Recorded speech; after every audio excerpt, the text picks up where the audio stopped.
সকাল সকাল উঠে চলে এসেছি সমুদ্রের ধারে, আর এসেই দেখি সমুদ্রের জলের উপর কত শাক বিক্রি হচ্ছে। এই শাকগুলো মাছ সমুদ্র থেকে তুলে নিয়ে এসে সমুদ্র তীরে বিক্রি করছে। অনেকেই কিনছে, তবে আমি আর নিলাম না। গত বছর যখন পুরীতে এসেছিলাম তখন আমিও শাক কিনে নিয়ে গেছিলাম, তাই এই বছর আর নিলাম না।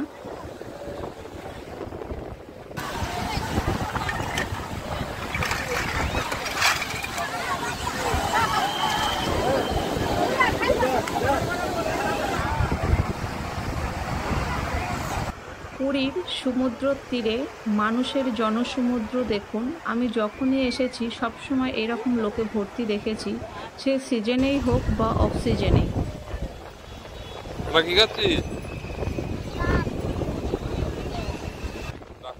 সমুদ্রের পাড়ে বসে আমার মতো কে কে ডাব খেতে পছন্দ করেন বা ডাব খেয়েছেন অবশ্যই বলবেন।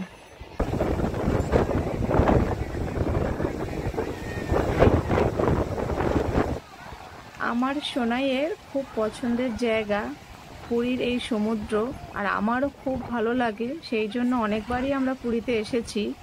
আর পুরীতে এসে সমুদ্র পেয়ে সমুদ্রের জলে কেমন আনন্দ করছে দেখুন, একদম পুরো মন খুলে আনন্দ করছে। সমুদ্রের জলে আর বেশি সময় থাকবো না, এইবার আমরা রুমে ফিরে যাব। ফিরে গিয়ে ফ্রেশ হয়ে আবার বেরোবো রথ টানার উদ্দেশ্যে। অনেকটা পথ হাঁটার পরে অবশেষে রথের দর্শন পেলাম। ওই যে দূরে দেখা যাচ্ছে রথের চূড়া, রথ আসছে। প্রথমেই রওনা দিয়েছে বলরাম দেব মাসির বাড়ি থেকে নিজের বাসস্থান মানে পুরীর মন্দিরে ফেরার উদ্দেশ্যে রওনা দিয়েছে।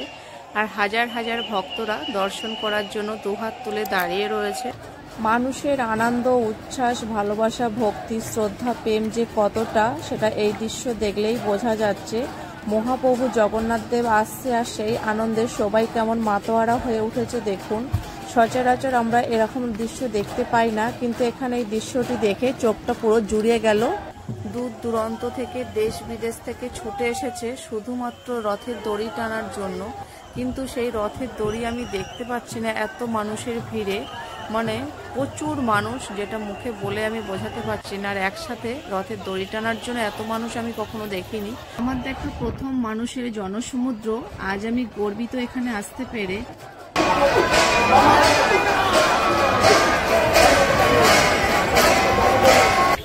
এখন সন্ধ্যাবেলায় বেরিয়েছি, একটু কেনাকাটা করব আর তার সাথে একটু খাওয়া দাওয়া করব।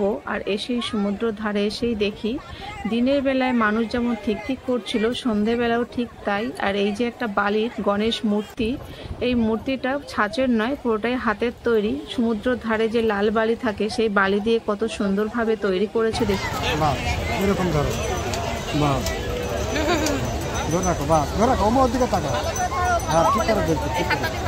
আমার বাড়িতেও একটা কপাল আছে। গোপাল তো হলাচ্ছ, কাঁদছে নাকি? ও কাঁদেনি, ও কাঁদেনি, এটা হলাচ্ছে কেন?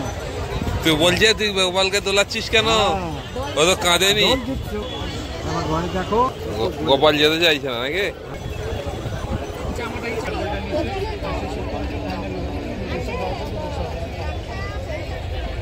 যেটা পছন্দ তোমার এটা, জিপটা ভালো।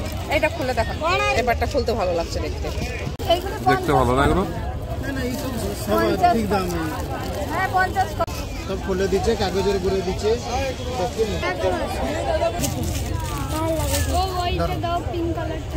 একটা পরি দাও, পরে নিয়েছি। 140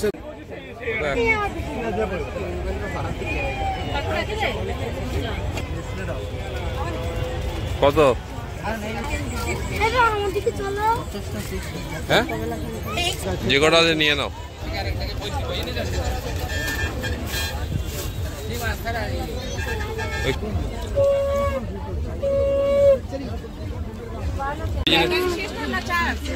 চার্জ নেই, কিছু নেই এর ভিতরে। এটা স্প্রিং কালার। কোন কালার ভালো লাগছে?